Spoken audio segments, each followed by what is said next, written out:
Hello everyone, सबैजनालाई स्वागत छ यो सबै एनपी वाइडी च्यानलमा। सदाको जस्तै एजुकेसनल कन्टेन्टका साथ आज पनि कक्षा 10 हेसी 2081 अनिवार्य सामाजिक अध्ययनको एउटा नयाँ मोडल क्वेसनको चाहिँ सोल्युसन लिएर आएको छु। आज चाहिँ हामी अनिवार्य सामाजिकलाई चाहिँ कसरी एसी 2081 मा हाम्रो टार्गेट हुन्छ कि ए प्लस कसरी ल्याउन सक्छौँ, त्यसलाई चाहिँ निरन्तरता दिनको लागि हामी ए प्लसको टार्गेटमा रहेर मोडल क्वेसनलाई चाहिँ सोल्युसन गर्छौँ र म विभिन्न टिप्स र ट्रिक दिनेछु।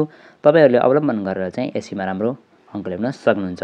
अब भने हामी चाहिँ यस मोडल क्वेसनलाई सोल्युसन गर्नतर्फ लागौँ। अब तपाईँहरूको समय 3 घण्टा छ। 3 घण्टामा चाहिँ यदि 75 मार्क्स चाहिँ सक्नुपर्ने हुन्छ।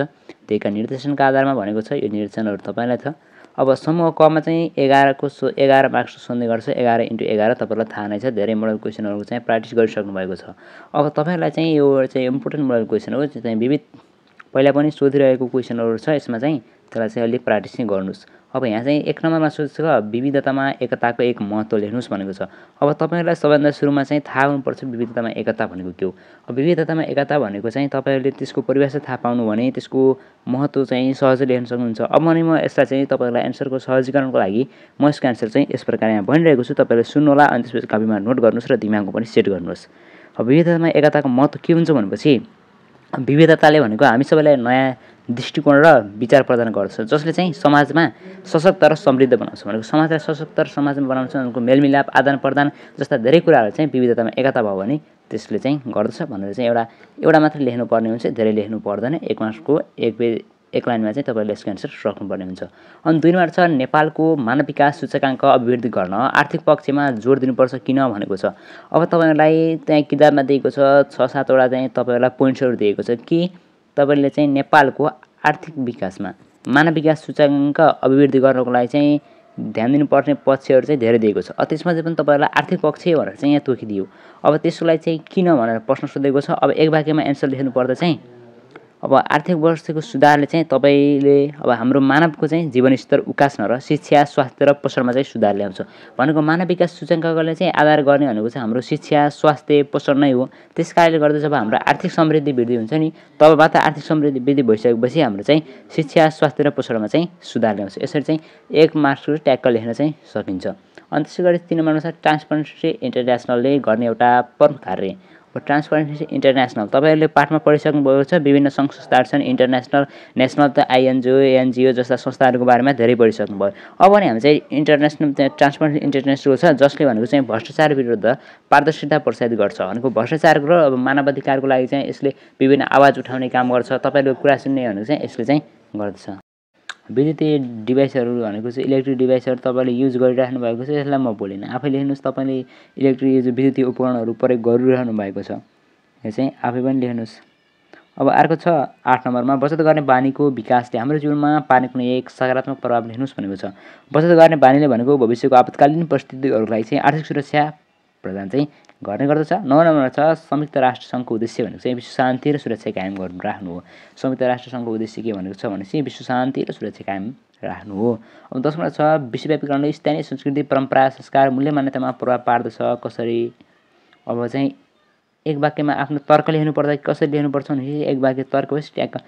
विश्वव्यापीकरणले स्थानीय संस्कृति परम्परा संस्कार मूल्य मान्यतामा प्रभाव पार्दछ कसरी भनेछ नि। अब भनेको यसको एन्सर के छ भनेपछि स्थानीय संस्कृति परम्परा बाह्य प्रभावले परिवर्तन ल्याउँछ, जसले परम्परागत मूल्य र अवस्थामा चाहिँ चुनौती पुर्याउँछ।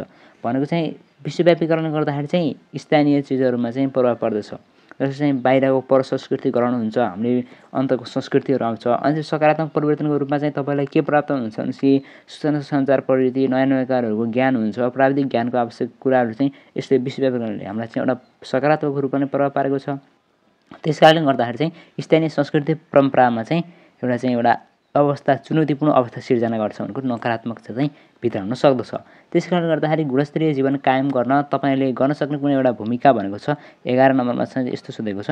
अब शिक्षा स्वास्थ्यमा चाहिँ सुधार ल्याउने र जीवनशैलीमा चाहिँ सुधार गर्न चाहिँ योगदान दिने भनेर चाहिँ तपाईँले लेख्न सक्नुहुन्छ। गुणस्तरीय जीवन कायम गर्दा चाहिँ तपाईँले गर्न सक्ने एउटा भूमिका भनेको के गर्न सक्नुहुन्छ भनेपछि अब शिक्षा स्वास्थ्यमा नै सुधार ल्याउन सक्नुहुन्छ। अनि त्यसपछि जीवनशैलीमा नै सुधार गरेर चाहिँ एउटा चाहिँ भूमिका निर्वाह गर्न सकिन्छ। यसरी चाहिँ 11 मार्क्सको हुन्छ। 11 मार्क्सको गरेर ट्याक्कै 11मा 11 यसबाट चाहिँ तपाईँले एन्सर करेक्ट भयो भने चाहिँ कुनै काट्ने चाहिँ ठाउँ नै हुँदैन। तपाईँको लङ क्वेसनमा काट्न सक्छ। यसबाट चाहिँ ट्याक्कै 11मा 11 चाहिँ आउँछ। अब त्यो ख खण्डमा छ समूह खण्डमा भनेको चाहिँ तलका प्रश्नको छोटो उत्तर दिनुहोस् भनेको छ। 12 नम्बर छ आपसी सहयोग र अन्तर्क्रियाले सामाजिकरणमा सहयोग गर्छ, यस भनाइमा उदाहरणसहित प्रश्न पार्नुहोस् भनेको छ। अब सामाजिक आपसी सहयोग र अन्तर्क्रिया, अब सोसल हो, तपाईँहरूले मौखिक भन्दा आफ्नो पारामा सरर लेखेर त्यसरी त आउँदैन। तपाईँले आफ्नो मौलिकता घुसाउनु भयो भने यसमा चाहिँ नम्बरमा चाहिँ तपाईँलाई चाहिँ कुनै रोकथोक चाहिँ हुँदैन, राम्रोसँग नम्बर आउँछ। अब सामाजिक सहयोग अन्तर्क्रिया समाजमा मानवीय सम्बन्धलाई बलियो बनाउँछ, जसले सामूहिक जीवनको विकास गर्छ। यस्तै कुराहरूलाई चाहिँ तपाईँले बढाएर थप गरेर चाहिँ बुदागत रूपमा तपाईँले यस्तै लेख्न सक्नुहुन्छ, सुरुमा व्याख्या गर्ने 4-5 लाइन, त्यसपछि चाहिँ सँग कसरी सहयोग गर्छ भनेर बुदामा चाहिँ 3-4वटा बुदा पनि लेख्न सक्नुहुन्छ। त्यसले गर्दा चाहिँ नम्बर चाहिँ धेरै आउँछ। अब A+ ल्याउनुहुन्छ भने चाहिँ त्यस्तै गरेर चाहिँ अलिक ध्यान दिएर लेख्नु होला, जसमा चाहिँ बुदागत रूपले पनि लेख्न पाइन्छ। यसमा चाहिँ केही फरक पर्दैन। अब 13मा चाहिँ तलको तालिका पुरा गर्नुहोस् भनेको राष्ट्रिय गौरव आयोजनाको र आर्थिक सामाजिक महत्त्व भनेको राष्ट्रिय गौरवका आयोजना नि पाठ पढिसक्नु भएको छ। अब त्यसमा चाहिँ दिएका कुनै योजनाहरूलाई ट्याक्क टिपेर त्यहाँ ल्याउनुहोस्। अनि त्यसपछि अब सडक निर्माण छ, यातायातको व्यापारमा सुधार छ, जलविद्युत परियोजनाहरू छन्, विभिन्न छन् नि त। अब त्यसले के गर्छ भनेपछि अब परम्परागत सांस्कृतिक कार्यक्रमहरू संरक्षण गर्छ, अब शिक्षा, स्वास्थ्य जस्ता कुराहरूमा चाहिँ सहज गर्छ, परम्परागत कला तथा शिल्पहरूको प्रोत्साहन गर्छ। तिनीहरूलाई चाहिँ ट्याक्क फर्म बनाएर चाहिँ यहाँ चाहिँ फर्मेट चाहिँ भर्नु होला। यसरी चाहिँ तपाईँलाई कहिलेकाहीँ यसरी फर्मेट दिन सक्छ, अथवा तपाईँलाई चाहिँ व्याख्या गर्ने रूपमा पनि कसैले गर्न सक्छ। त्यो चाहिँ डिपेन्ड हुन्छ क्वेसन कस्तो मोडलमा आएछ। अब 14मा छ असहाय, अपाङ्ग एवं ज्येष्ठ नागरिकप्रति हाम्रो दायित्व शीर्षकमा वक्तृताको नमुना गर्नुहोस् भनेको छ। तपाईँलाई एसीमा भनेको वक्तृता अथवा संवाद लेख्न, सम्पादक अथवा तपाईँ सम्पादकीय तयार गर्नुहोस् भनेर चाहिँ एउटा चाहिँ आउँछ। कि तपाईँलाई वक्तृत्व आउँछ, संवाद पनि आउन सक्छ, अथवा सम्पादकीय चाहिँ तपाईँलाई चाहिँ ध्यान दिनु होला। यो तपाईँको हायर एबिलिटी क्वेसन हुन्छ, त्यसलाई चाहिँ तपाईँले चाहिँ दिमाग लगाएर लेख्नुपर्ने हुन्छ। यसलाई चाहिँ आवश्यकता परेन। अब भनेको तपाईँले चाहिँ यसलाई चाहिँ फोकस गर्ने कुरा कि वक्तृत्वको लागि चाहिँ तपाईँले चाहिँ फर्मेट थाहा हुनु पऱ्यो, कसरी लेख्छन्, त्यसै गरेर चाहिँ लेख्न सकिन्छ। यो गर्नुको खासै अप्ठ्यारो चाहिँ छैन। अब 15 नम्बर छ लोक संस्कृति संरक्षण गर्न समुदायको भूमिका कस्तो हुनुपर्छ, 4वटा बुदामा स्पष्ट गर्नुहोस् भनेको छ।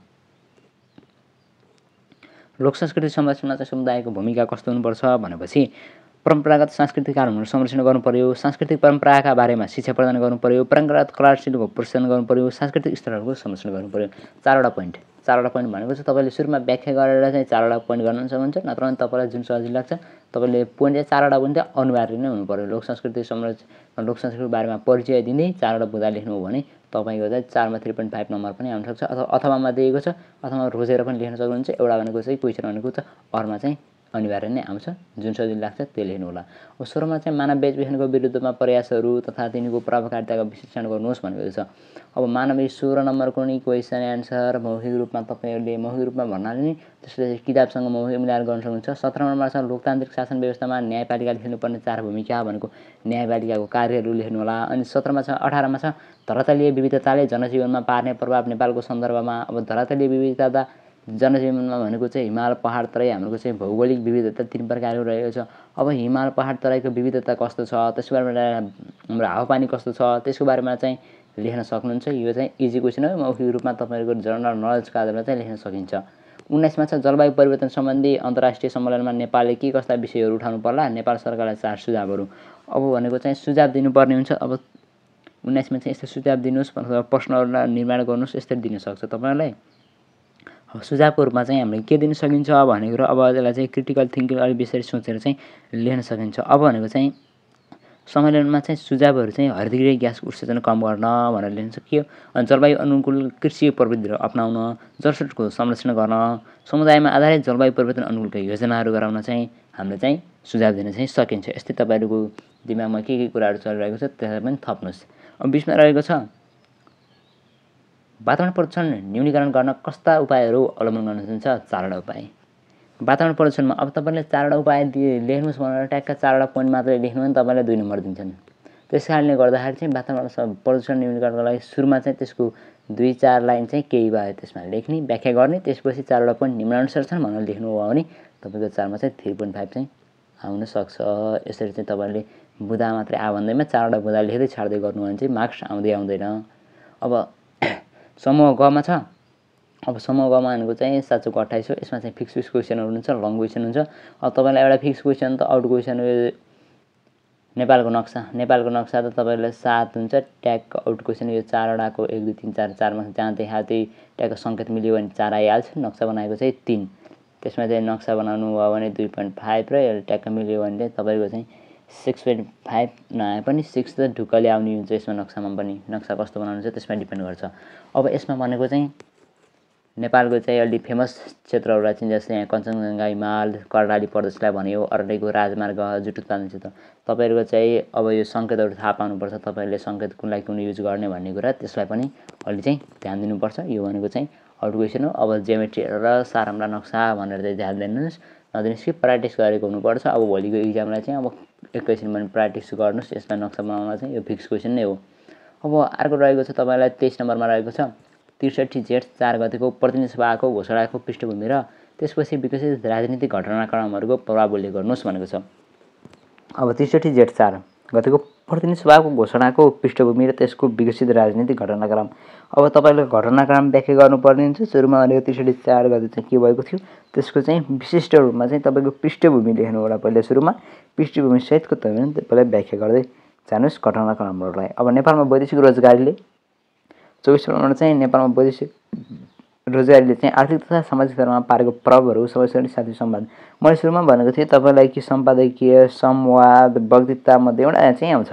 त्यस कारणले गर्दाखेरि चाहिँ तपाईँले माथिको चाहिँ तपाईँलाई वक्तृत्व कला लेख्नु आयो, त्यो वक्तृत्व तयार गर्नुहोस् भनेर यहाँ चाहिँ संवाद आएको छ।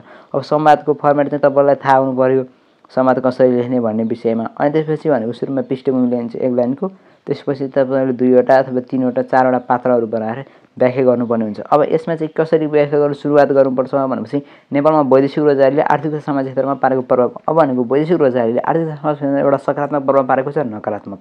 त्यसकारण सुरुमा तपाईँले सकेसम्म सकारात्मक प्रभावहरूको बारेमा लेख्दै जानु। सुरु अब डाइरेक्ट चाहिँ सकारात्मक प्रभाव यसरी पारेको छ भनेर प्रश्न गर्नुहोस् कि सुरुमा वैदेशिक रोजगार सम्बन्धी कुराहरूको जानु पर्यो, वैदेशिक रोजगार सम्बन्धी कुराहरूलाई लेख्नु पर्यो। त्यसपछि वैदेशिक रोजगारका चाहिँ चुनौतीहरू हुन्छन्, चुनौतीहरू लेख्नु पर्यो। त्यसपछि त्यसका फाइदाहरू, सकारात्मक प्रभावहरू के छ त, हाम्रो देशमा चाहिँ कसरी योगदान दिएको छ। अब रेमिट्यान्सले गर्दाखेरि जसको जिडिपी नै त्यसले धानेको छ, त्यस्ता कुरालाई पनि जोड्नु पर्यो। अनि त्यसपछि गएर तपाईँले यसको चाहिँ नेगेटिभिटी चाहिँ नकारात्मक प्रभावहरू छ नि, त्यसलाई पनि विश्लेषण गरेर चाहिँ दुई साथीहरू बिचको चाहिँ संवाद गर्नुहोस् भनेको छ। भनेपछि 2वटा पात्र गराउनु पर्यो, आफ्नो नाम अथवा साथीको नाम अथवा कुनै पात्रको नाम राखेर चाहिँ तपाईँले गर्न सक्नुहुन्छ। यसरी चाहिँ सोसलमा गर्ने हो। सोसलमा भनेको चाहिँ फिक्स क्वेसनमध्ये चाहिँ एउटा चाहिँ यो नेपालको नक्सा नै हो, तपाईँलाई थाहा भइसकेको छ। त्यसै गरेर चाहिँ प्रत्येक पाठबाट तपाईँले विशिष्टीकरण तालिका हेरेर चाहिँ अध्ययन गर्न सक्नुहुन्छ। यहाँ चाहिँ अन्तबाट आउँदैन कि ट्याक्क विशिष्टीकरण तालिका अनुसार कुन पाठबाट कति मार्क्स आउने भन्ने चाहिँ फिक्स भएको हुन्छ। त्यस कारणले गर्दाखेरि तपाईँले चाहिँ हेर्न सक्नुहुन्छ। एकाइ अनुसारको चाहिँ विशिष्टीकरण तालिकाबाट चाहिँ तपाईँले कुनबाट लङ क्वेसन, कुनबाट सर्ट क्वेसन, यस्ता चाहिँ जानकारी प्राप्त गर्न सक्नुहुन्छ। भनेको चाहिँ अब भेरिसेट क्वेसनहरू र भिएसक्यूबाट चाहिँ तयारी गर्नुहोस्। यो चाहिँ 11 मा 11 आइहाल्छ। त्यसपछि चाहिँ 9 चौको 36 छ। यसमा चाहिँ तपाईँले राम्रोसँग लेख्नु हो भने प्रत्येकमा राम्रो अङ्क आउँछ र त्यसपछि उसमा पनि गर्न सक्नुहुन्छ। भनेको सोसलमा भनेको मौलिकपन हुनुपर्छ। त्यसपछि जस्तो घोकेको छ त्यस्तै सारेर भएन, त्यही चाहिँ तपाईँले त्यस्तै गर्नुहुन्छ। अब भनेको मौलिकपन राखेर चाहिँ ट्याक्क लेख्नु हो भने सोसल भनेको चाहिँ इजी सब्जेक्ट नै हो। मौलिकतामा ध्यान दिनु पर्यो, तपाईँको एन्सर मिल्नु पर्यो, त्यसो गरेर चाहिँ व्याख्या गर्न सक्नुहुन्छ। यो भनेको चाहिँ इजी सब्जेक्ट जस्तो लाग्छ। त्यस कारणले गर्दा अब कस्तो लाग्छ तपाईँहरूले, ट्याक्क परीक्षा कस्तो हुन्छ राम्रोसँग दिनुहोस्। आई होप सबैजनाको परीक्षा चाहिँ राम्रो हुन्छ। त्यस कारणले गर्दा चाहिँ अब सोसलको चाहिँ अब इक्जाम सकिँदैछ सोसल। त्यसपछि चाहिँ इको अथवा तपाईँको अप्सनल म्याथ छ, त्यसपछि अकाउन्ट अथवा कम्प्युटरहरू छ। त्यसबाट चाहिँ अब परीक्षा चाहिँ राम्रोसँग दिनुहोस्। अब भनेको फेरि अर्को भिडियोमा तपाईँहरूको नयाँ मोडल क्वेसनहरू सहितको चाहिँ इकोनोमिक्सको लागि चाहिँ भेटौँला। अहिले भने बिदा भए, नेक्स्ट भिडियोमा फेरि भेटौँ। See you tomorrow and thank you for watching this video.